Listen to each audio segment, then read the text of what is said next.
Good evening and welcome. It's now 6 o'clock and I'm handing over to Prof. Snyman. Thank you, Prof. Good evening, everybody. Ladies and gentlemen, on behalf of South African Medical Association and Campaigning for Cancer, welcome to this evening's webinar. We will be addressing a very crucial issue. What if my patient's application for a treatment plan has been denied? How do I take this forward? What are the options? And what we will do is, we know that all our patients need quality of care.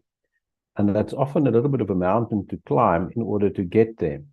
So we will explore this. So today we have an expert speaker that will share insights into strategies and best practices on how to navigate this challenging terrain, the landscape where patients' plan is denied. And our goal is to empower the clinician and to what can go wrong? How can we address this? What are the options available? And how to navigate this actually often difficult to understand landscape, because it often differs from not only from scheme to scheme, but often from plan option to plan option, which make it even more challenging. And often we as clinicians just give up. So it's now my pleasure to introduce Comfort Maluleke, Senior Case Manager at Campaigning for Cancer, who is responsible for aiding patients in navigating their way to accessing the treatment they are entitled to. Now, he is also tasked with overseeing and managing day-to-day activities as a case manager services at Campaigning for Cancer. But let's hear from him. Comfort, over to you. As we've seen on the chatbot, please wait until the end, and then we will facilitate, take questions, answers, and see if we can take it forward. Thank you, and Comfort, over to you. Thank you, Prof, and good evening to everyone. I'm Comfort Maluleke, a Senior Case Manager at Campaigning for Cancer. So I'm responsible for a project called Project Ask, which is a program that helps cancer patients that have been denied access to treatment. So let's just give me a moment. So here with me today, I'm with our CEO, Ms. Lauren Pretorius. Hi, everyone. Thanks for joining us. Yeah, just one moment. I just want to share my presentation.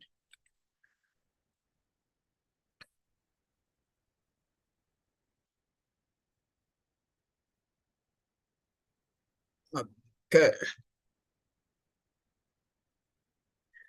And then first of all, I just want to explain about Campaigning for Cancer. Who are we, what's our mission and our vision? So Campaigning for Cancer is an advocacy organization that was formed in 2008 to give South African patients and those affected by cancer a voice. There's always a confusion between advocacy and activism. So as patient advocates, advocacy is defined as the act of supporting a cause or issue to achieve the desired result. You will see that in a moment why our Campaigning for Cancer play a role to assist the doctor and a patient to achieve the desired result. And then what we want to achieve is Campaigning for Cancer.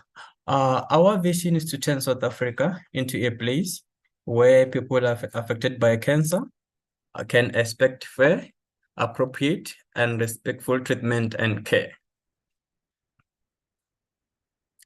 What is our mission? Our mission, we want to ensure that patients' rights are protected by ensuring dialogue amongst role players. For example, the government, health insurances, doctors, and patients, facilitating solution with regard to cancer prevention and treatment. For example, regarding access to treatment, denial for patients, or making sure that the government has a plan on how to deal with cancer. Representing patients and those affected with regard to policy, healthcare cost, and delivery. And then our second mission, we want to ensure that South Africans are informed and educated about cancer and their rights as patients. Okay, and then let us now move on to the next slide. What are some of the reason a funder may decline a patient treatment plan? So below, these are some of the reasons that we have collected over over a period of more than 10 years of running this project. And then the first one that you have on the list, the funder may decline a patient treatment plan based on when the medication is not listed on their formulary or not available on the patient's option. Patient might be on a lower benefit plan. Funder specify that the medication does not benefit to the patient. It might be a new medication, which they're still reviewing, is not yet on their formularies. It can be a lack of knowledge regarding the medication and patient's prognosis by the funder. Patient benefits exhausted, no funds available. This usually happens towards the end of the year. ICD-10 codes are incorrect. Patient's cancer not defined as a PMB condition. No supporting documentation provided with motivation to the funder. The treatment might be off-label use. The indication is not registered. They must decline due to the cost of medication.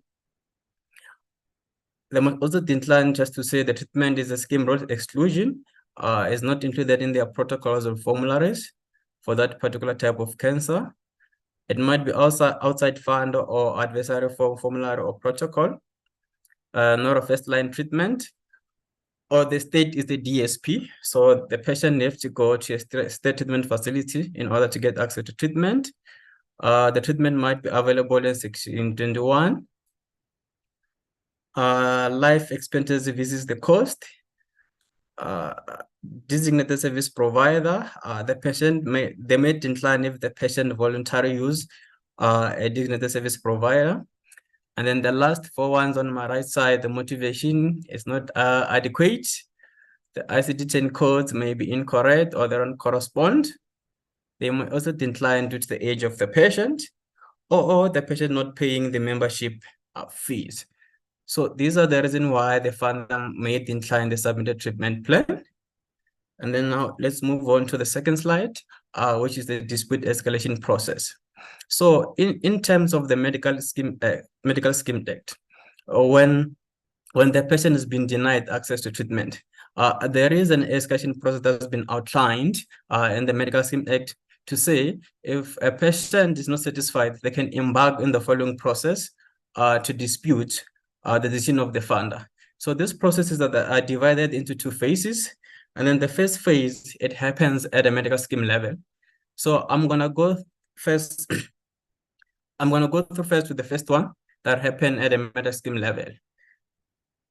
So this process contains of 4 slides. So the first slides I'm going to explain before the intervention of Campaigning for Cancer. And then the last 2, I'll take you through the process again, just to show you what Campaigning for Cancer does when we've been approached by a patient.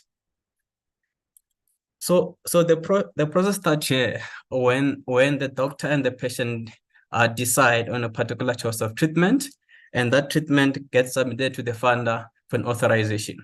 So what's going to happen is that the doctor or the doctor's secretary, they'll send through a treatment plan to the administrator, which is an organization appointed by the scheme to come and manage the managed healthcare organization on behalf of the scheme. So if the administrator says yes, well, that's going to be the good news for the patient because there's going to be a less hassle. But what happens if the administrator says no? What is the next step that the patient can take to appeal the decision of the administrator? So in terms of this process at a medical scheme level, the patient can approach the principal officer. So the principal officer is mandated and assigned in terms of the Medical Scheme Act and its relevant amendment to come and assess the well-being of the memberships and the individual patient. So what's going to happen here on this second process? The principal officer is going to review the appeal based on the information provided to him by the patient and sit down with the administrator to decide whether or not the decision decided by the administrator is justified in terms of the registered scheme rules, protocols, and formularies. So if the PO is satisfied that the first one they've erred, then they've got the power to approve the treatment. But what happens if the principal officer says no? then the patient is entitled again within the medical scheme level to take the very same appeal to the dispute committee, which is an independent committee appointed by the scheme to come and adjudicate the matters arising between the principal officer and administrator. And here the process differs because there's going to be an appeal hearing where the member is going to be called to come and put forward the oral submission as to why they are not satisfied by the decision of the administrator, the principal officer, and give reason as to why this committee must overturn the decision of the principal officer. And the same committee, they've got the power as well to overturn the decision of the principal officer. So if the committee says yes, and then that patient is going to gain access to treatment. But what happens if the committee says no? Well, in terms of the Medical Scheme Act, and then now the patient can approach the external regulators. So before we move on, it's very important to note that the medical scheme is bound by the decision of the dispute committee. If they've been ordered to pay for particular treatment, they'll pay for that. But if the committee says no, then the scheme, they won't be in a position to fund that particular treatment. So in terms of this process, if you have exhausted these three avenues, you are not allowed in terms of the Medical Scheme Act now to go to a second process, which is to approach the regulators. So the regulator is the counselor for medical schemes. So a patient can lodge a complaint in terms of Section 47 of the Medical Schemes Act, the Council for Medical Schemes. Again, this process is divided into three phases as well. There is 3 at the medical schemes level, and then there is 3 at the CMS side, which I'm going to show you shortly. But one can see on my left, like there's timelines of 1 to 2 weeks at administrative level to get feedback, and then 2 to 4 weeks at the PO level, and 6 to 25 weeks at the dispute committees level. So bear in mind that this is just the normal process before we intervene as campaigning for cancer on behalf of the patient.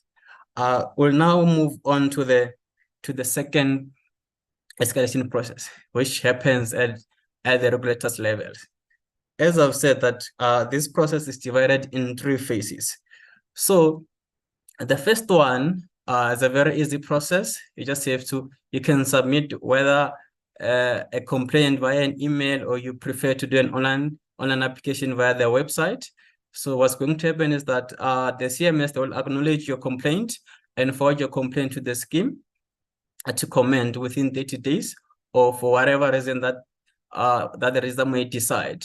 And then once the scheme once the result they've received the response from the scheme, they will then investigate further and then issue a ruling. So here things changes. I could remember on the first one, it was all about the patient who's appealing against the decision of the medical schemes. Now the committee, now the first avenue, they've got a power as well to decide if the decision of the scheme was justified or not. But if they says yes, and then that patient can gain access to treatment. But here the story changes, because now the medical aid, they've got the right to appeal the decision of the registrar. The same right is afforded to the patient. If the patient again is still not satisfied, they can appeal the decision of the first avenue, which is the registrar's office. And then the next committee is the appeals committee. And then here the process changes because on the appeals committee side, there is a process that there is a format that is prescribed, like in terms of submitting an appeal to them. Here, a patient is required to submit an affidavit, and it might be signed before the commission of an oath, and then they have to send it to the appeals committee within 3 months period. But however, a continuation may be granted depending with whatever reason that the patient may give for the late submission of the appeal to the appeals committee. So these committees consist of lawyers, a doctor, which are members of the counselor and members of the appeal committee. So here, patients are required to go to the hearing in person. So once you have submitted an appeal, the committee will provide you a date as to when you have to submit additional information, if there's any, and the date of the hearing. So what's going to happen is that during the day of hearing, we are going to have the members from the scheme and the patient. So here it will depend like who's the appellant, who's the respondent, who's appealing the ruling of the registrar, and who's there to respond. So if the patient is the appellant, the committee, they will give the patient as the appellant a chance to put forward the oral submission as to why they want the decision of the registrar to be overturned or upheld. And then if the patient is done, then they will afford the scheme the same opportunity as well to respond to the oral submission of the patient if the patient is the appellant. And then from there, they will ask questions of clarity as to why, just for clarity as to why. But you don't get the ruling on the same day. So once the appeal has been concluded, and then they will go and review every information that was submitted before them and issue a ruling in due course. But what happens if the appeal committee says this patient must have access to treatment? Again, the medical scheme, they still have the right to appeal the decision of the appeals committee. And the very same right is afforded to the patient. And then the last avenue in terms of the Medical Scheme Act is the appeal board. Here, the process is the same. You are required again to do an affidavit. You have to put forward an information that supports your appeal to the appeals board. However, the difference is that here there is a fee that either the patient or the scheme they need to pay in order for their matter to be heard by the appeals board. So the members of the appeal board is usually 3 people, which consists of a retired judge, a doctor, and a member from the appeals from the counselor. So and then on my right-hand side, these are just the turnaround times that each complaint can be finalized by the registrar, the appeals committee, and the appeals board. So if the patient again is still not satisfied, or the scheme, they feel like now they need to check the matter further. From here, they can now approach the High Court, because if one goes to High Court before you exhaust all these avenues, you're going to be sent back by the court for you to come and exhaust these avenues first. And then now I'm going to go through again to the same process, but with our intervention point on each phase when you are acting on behalf of the patient. So from the first one, which is submitting a doctor treatment plan, we assist in developing a letter of influence letter, which I'm going to explain in a matter of seconds. And then on the second one, we assist the patient we assist in developing a patient appeal dossier that's going to be addressed to the principal officer. However, we require patient to sign our consent form in order for us to represent them. If we are not in a position of a signed consent form, unfortunately, Campaigning for Cancer won't be able to help that patient, because we are required by the law to have a copy of the signed consent in order for us to engage in a dispute with the scheme on behalf of the patient. And then on the third one, on the dispute committee, we submit the appeal on behalf of the patient or the doctor. So the only thing that the patient have to worry about is to give us information. And then we'll sit down and prepare everything on behalf of the patient. And then that appeal is going to be submitted to the scheme on behalf of the patient. There must be a little bit of back and forth from us, where we're trying to get more information from the doctor or the patient, or maybe the scheme that are coming back to us to say we need additional information in order for us to finalize this matter. And then the fourth intervention, we assist in the development of appeal dossier for regulators. So once we've exhausted all these 3 avenues from the scheme side, we again take the matter further on behalf of the patient. And we do that, we develop an appeal on behalf of the patient that goes to the CMS for each intervention phase. The fifth one, we secure a consent application of defined criteria in each steps.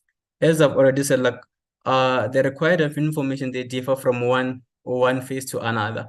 On the first one, you can do it via CMS website or you do it via a form. But on the second one, then you have to do the heeds of argument. You have to submit an appeal in the form of affidavit, and then you have to go and appear there in person and put forward the clinical, put forward your oral submission as to why the decision of the First Avenue must be overturned or why the ruling must be issued in your favor. So we ensure that on each process when you are representing the patient. And then number 6, on the First Avenue on the CMS side. So as you have seen, like their normal turnaround time is 120 days. So Campaigning for Cancer, we had some discussions some few years back with the registrar to complain that, you know, some certain members, they can't afford to wait for 120 days for their matters to be finalized because their cancer might double. And then there was an agreement between us and the regulator to say, if you can give us a certain information to meet us halfway, we can issue a ruling in 10 days. And then from there, we were given a list of more than 13 items that we have to collect for each patient before we submit our complaint to the registrar in order for them to give us a ruling in 10 days. So if you don't have all the required information, unfortunately, that 10 days is going to fall away. But in order for us to meet them, like we have to give them the information that they need to prioritize our case.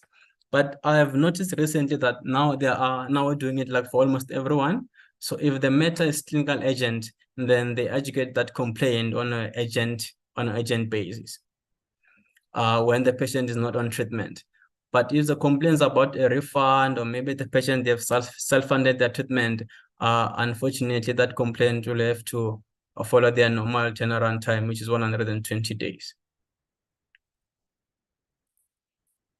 And then on the second one, which is the appeal committee's one, since this one is a legal process, we represent the patient in person. We help the patient to with the drafting of the affidavit, as is the one of the prescribed format in order for someone to submit an appeal to the appeals committee. We help with the use of argument. We help in gathering the evidence because the burden of proof it rests on the appellant. We have to give the appeals committee information as to why they need to rule in our favor.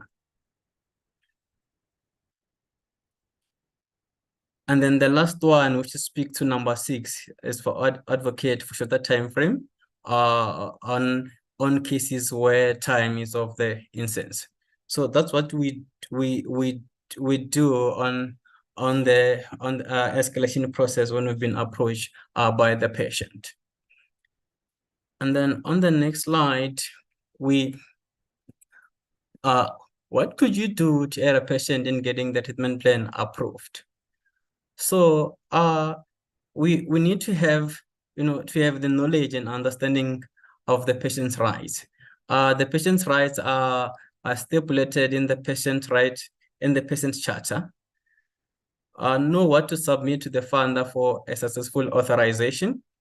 You must have a good knowledge about the format of these letters, which is a letter of enforced letter. We are more than happy to share a copy of this letter upon request. Provide information about the protocols and product indication to the funder. Create awareness. Explain the time frame in relation to the process and prognosis of the disease. So this is what you can do in order to assist the patient in getting their treatment plan approved by the funder.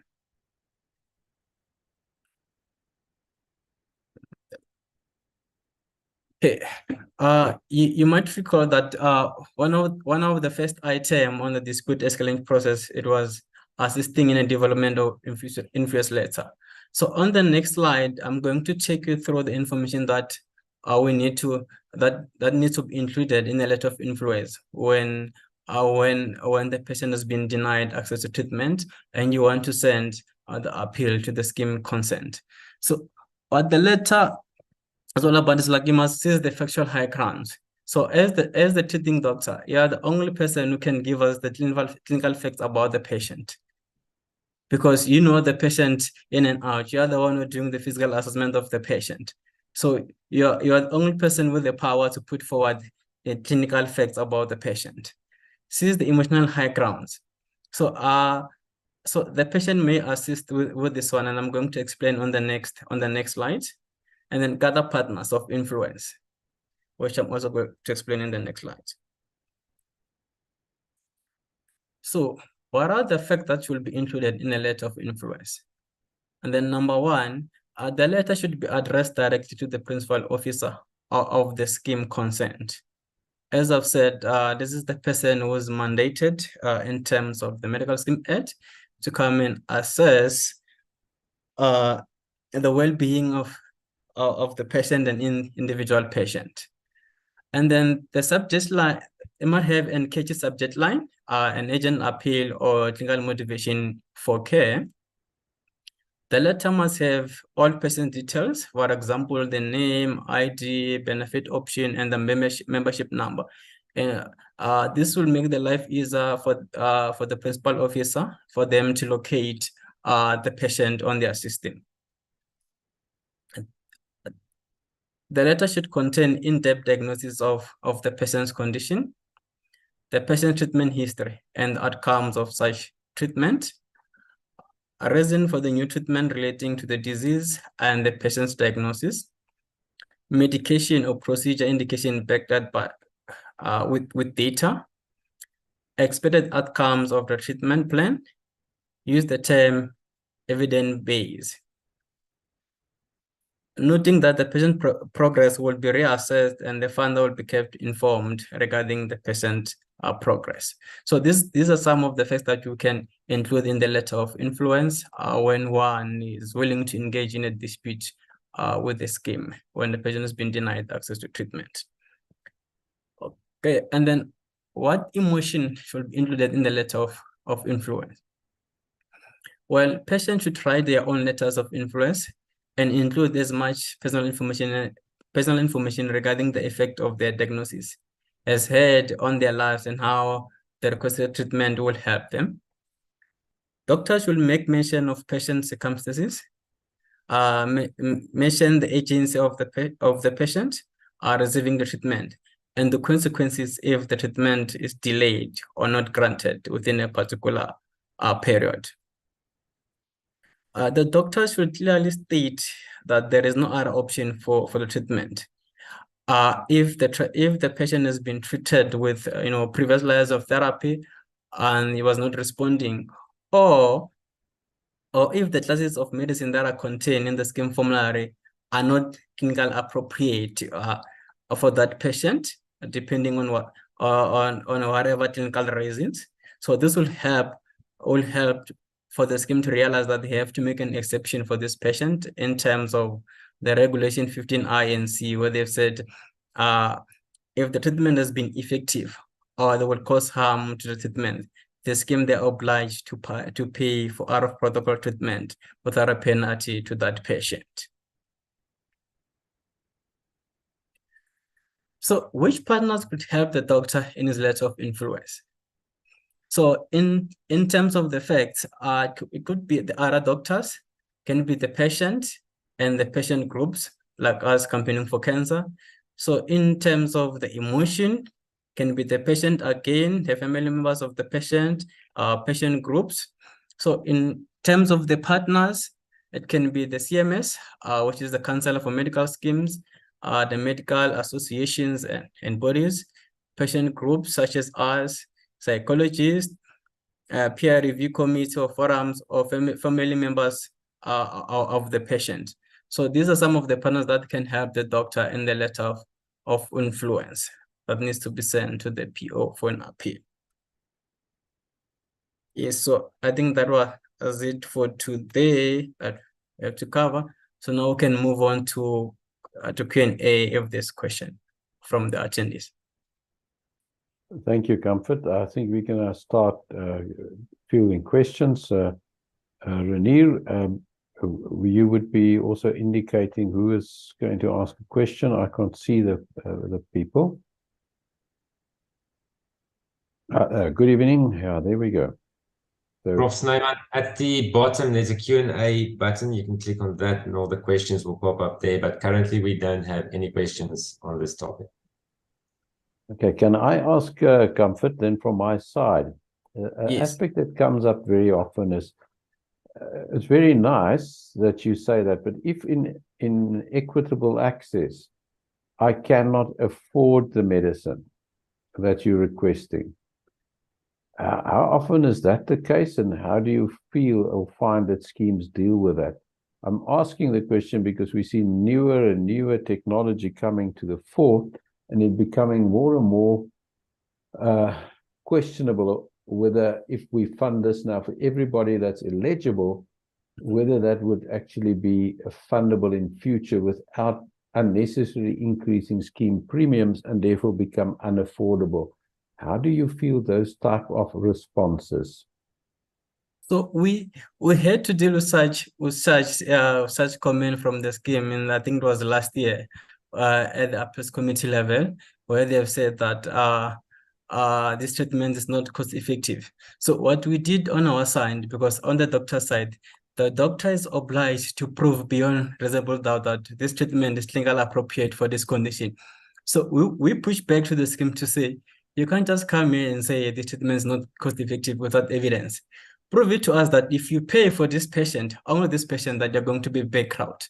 And then that's where they realize now they're just asking for trouble. So now they've realized that you can't just come and say this treatment is not cost effective without evidence. There have to be a budget impact. There have to be a cost effective report and a budget impact to prove to someone that if we decide to pay for this patient and this particular benefit option, then the scheme is going to be bankrupt. And there have to be evidence to support the same. So that's how we dealt with that argument in last year. That was read by some of the schemes during the appeal hearing. Thanks, Comfort. I know of particular schemes that always gives you the not cost effective without giving you any evidence of how they calculated the cost effectiveness within that particular option.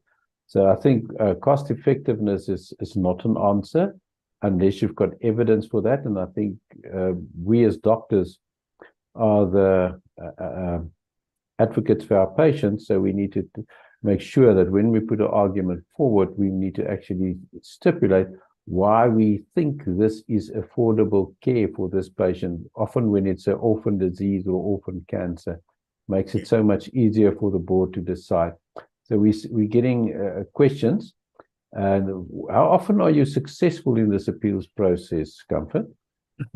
So our success rate is more than 80%. We try by all means not to go below that. It's 80%. And then another question related to what we've just talked about. Do we evaluate the formularies and rules of the scheme before embarking on this appeals process? Because that can be rather onerous, especially if you're a medical provider. Knowing all the schemes and option rules could be a daunting task. So in terms of the Medical Scheme Act, all the registered medical schemes, they are obliged to provide that information, in fact, like to anyone. You don't have to be a member of a particular medical scheme to have access to their scheme rules, protocols, and formularies. The regulation forces them to provide that information to anyone. I know, like, we have to, in the past few years, we have to deal with some of the schemes where they were refusing to give patients or doctors access to such information. And we have to take them to the regulator to say, so-and-so, they are violating this particular regulation because we are allowed as a member of the public to have access to that information. So if there is the scheme out there that are refusing to give doctors access to their the protocols, guidelines, and scheme rules, please let us know so we can report that scheme to the regulator so that scheme can be assisted.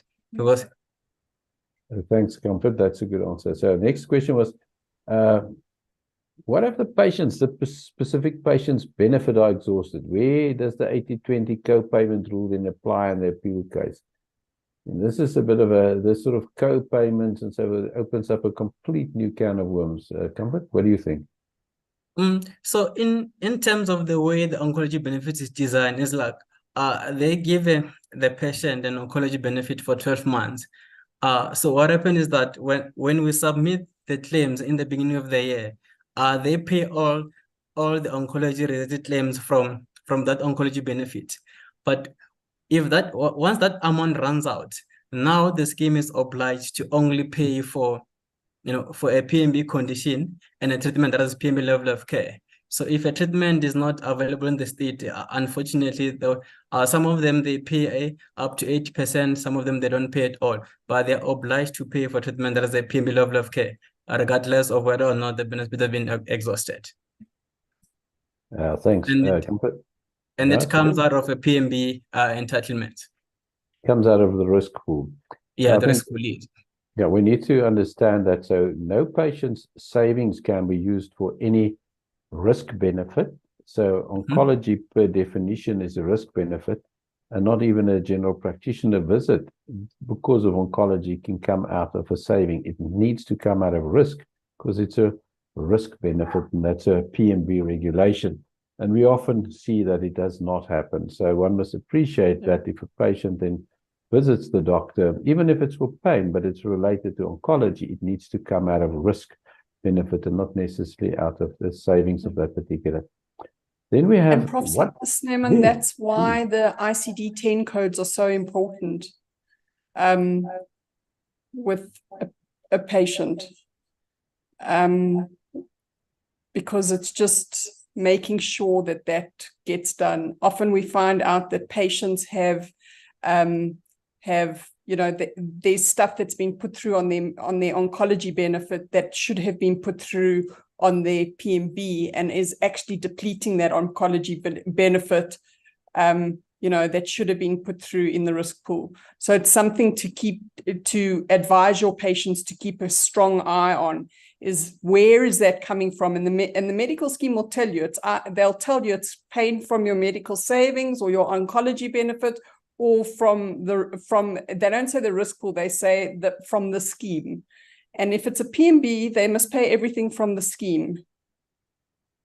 I think, Lauren, just one pitfall is depends on how that oncology benefit is designed. So it's often very difficult for the provider to understand, but I think if you phone campaigning for cancer, they'll walk you through this quagmire.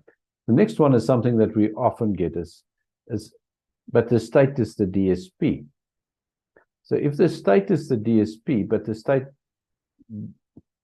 is out of stock, or the state hasn't got the particular molecule available, that molecule is only available at the tertiary care level, but not at secondary care level. How does that work? I mean, then how is the state the DSP if the DSP cannot perform even according to the DSP rules? Well, Comfort or Lauren, what do we answer there?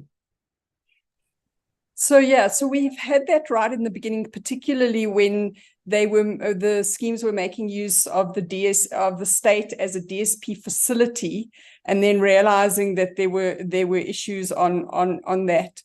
There are a few things to understand. The scheme does have a right to impose that DSP. It's a manner in which they curtail the costs of the treatment, and if the patient has bought that and contracted to the scheme, again, it's something very important for you to tell your patients, is for them to understand what they're buying on that. So often we do find that if it is that the state is there is a shortage or a stock out on that, the problem can fall back to the scheme insofar as the DSP can't be obstructive to the patient's access.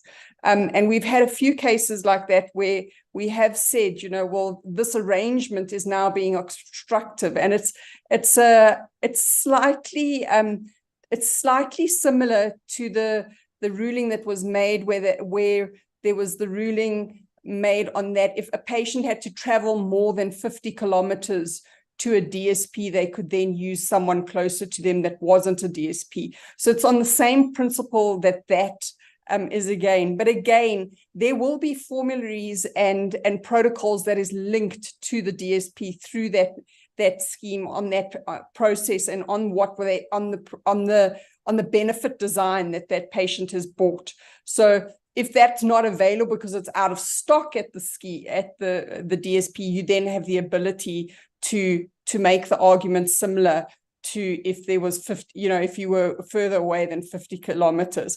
But if it's not registered on the formulary, and that we then have to start looking at the process within the Council for Medical Schemes. And if it is a PMB condition, generally what is found out is that if it is, so here's the rule of thumb. So it's the law says, well, the ruling says that it must be predominantly available in state.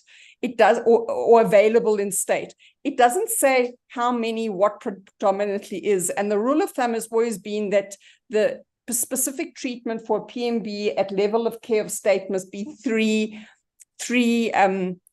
state entities should be providing that level of care. But in more specialized things where the state has curtailed that insofar as dialysis and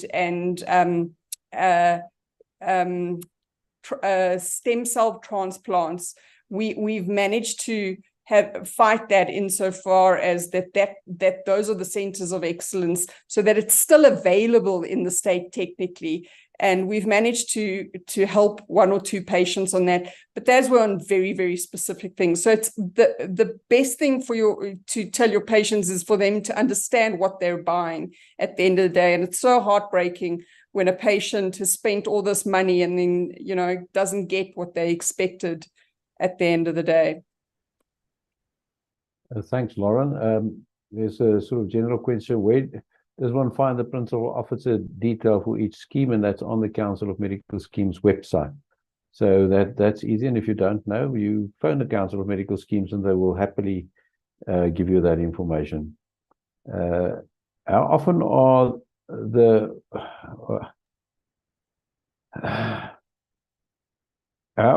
sort of PMB regimens for chemotherapy updated? You're right, very seldom. I'm laughing. Maybe, yeah, do you want to answer? So by law, the government should update those every 2 years. They hadn't been updated for probably about 10 years. We did a lot of advocacy, both as SAMA and as patients, to get that done. And they have reviewed a lot of the major cancers insofar as that. But the major thing to understand also is that there is this thing called evidence-based medicine. And you as a doctor are constantly learning about new things and understanding, that there is better medicine and there is better treatment for your patients. And that's where evidence-based medicine comes from. The basis of which treatment is provided to a patient is on evidence-based medicine. And we've used that argument a lot of the times when those formularies and protocols have fallen short for patients because they are outdated. And we've used the option of that they would be ineffective, or that they had been proven ineffective, or that they would cause adverse event. So there are those options. At this stage, the top cancers have been pretty much updated. There is a process, and they're rejigging the process now to get it up and running and looking at other disease areas. It's slow and it's tedious, and it's never going to be up to date. I think, Jacques, you'd be as well placed to answer this. The 2 years is a pipe dream for us to have a look at that. So as a doctor, if I were a doctor, I'd be looking at what the evidence-based medicine said and then argue for that for my patient. Yeah, I think that's a good argument, because the scheme also then need to argue why it's not evidence-based medicine. So, Lauren, that's a very good point that you make. But what we also need to make is there are also orphan diseases in oncology, rare cancers. Now, often these rare diseases are not described in any PMB legislation, and then your treatment falls short. One can even argue that a metastatic melanoma is a very rare condition. The problem that schemes kick against this, especially if you start with immunotherapy and double treatments, then they say, what if I have to give this to all of my melanoma patients, my stage 4 melanoma patients? Interestingly enough, some schemes will have a slightly more than others, but remember, the problem came when they did away with the risk equalization pool. Now, I'm bringing this specifically up because there is an initiative driving towards how do we make, again, a type of a risk equalization pool, and that will be launched next year, but it's not a government initiative. But the aim is to make a case specifically also for these orphan cancers, because often if you look at it, there's a disproportional willingness to fund. So there's a willingness to fund dialysis at about 350,000 Rand a year, over and above any other treatment the patient gets, but you're not willing to fund 150,000 towards a specific oncology case. So one can start making those sort of arguments as well. So that comes into cost effectiveness, because you can only argue cost effectiveness or not cost effective if you've got a threshold of willingness to fund. So bone marrow transplant should be your willingness to fund threshold if it's a PMB. So I'm just pointing out where the argument can go and where doctors' associations should drive the process. And I'm not saying a single scheme needs to pick this up. That should be then effort by council to see how they make this then available to patients, even if it's an alternative reimbursement environment. You know, Jacques, the Medical Schemes Act it's fundamentally rooted in value-based reimbursement and value-based medicine. We just haven't applied it for all this time. And that was because I think on a part of patients, it's very overwhelming and it wasn't understood. And also from a doctor's point of view, you're there to treat the medicine. You're not there to be the financial advisor on this. And I think that, we've allowed this principle of value-based reimbursement to fall by the wayside. And in effect, the law is written to uphold that. And that's why when Comfort and his team ask the kind of questions like, well, prove that it's not cost effective, prove that there's the budget impact, prove that this is evidence-based medicine, prove that this isn't you as a doctor that's not treated this patient and is not a specialist, prove that this would not be beneficial to the patient, prove that this wouldn't work and all that. It's those kind of questions that doctors groups have immense power on, and even individual doctors have immense powers. I can tell you, Comfort and his team walk into the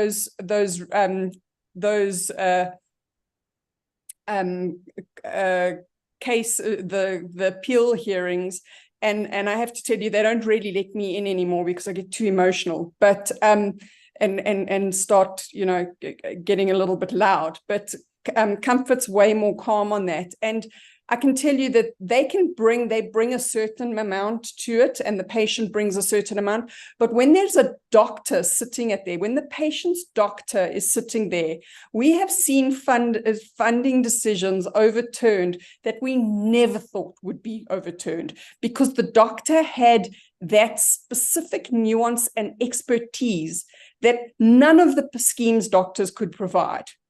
Because they knew that patient, they knew the disease, they knew what that patient had been treated with, and they knew the prognosis of the patient. And we've seen those being overruled, and they've been landmark cases that have made huge changes for patients. And there are even some medical schemes where if the doctor gets involved and the doctor starts fighting, sometimes they just approve it just to not make the doctor angry. Lauren, thank you very much. And my last question to you and Comfort is, should we not make some of these successes available for doctors to see how it can be done. I mean, it could be anonymous. I don't have to mention the scheme or the patient or the doctor, but say this was a process, was successful because of XYZ, because that gives us some guidance as what to do next. I take the nod as yes, let's do that. So on the CMS side, yeah, the rulings are available on their website. There is a folder called Judgment on Appeals. So when the appeals committee and the appeal board have decided on a particular hearing, those rulings, they get uploaded on the website for everyone.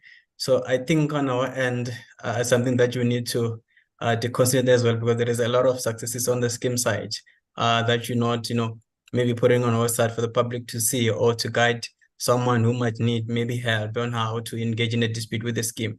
Yeah, but that information is available. We just have to find a way on how we make it available to the public without mentioning any patient's, identity.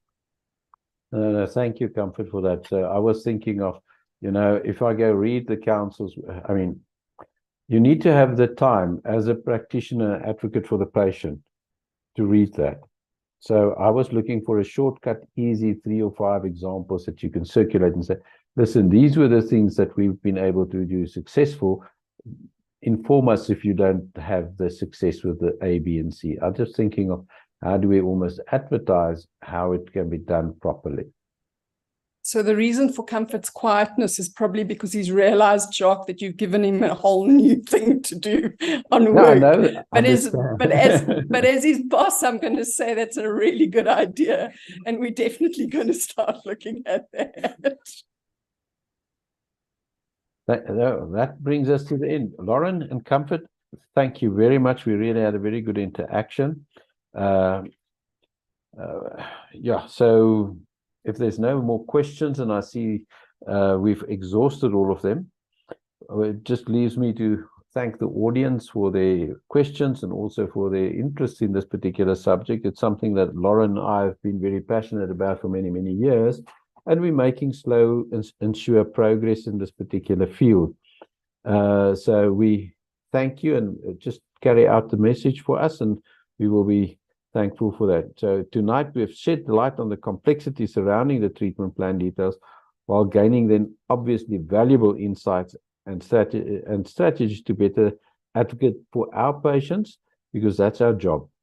So thank you, and I encourage all of you to participate and ask the experts like Comfort and Lauren around to see if you're uncertain of how to motivate, so that they can assist you in the process going forward.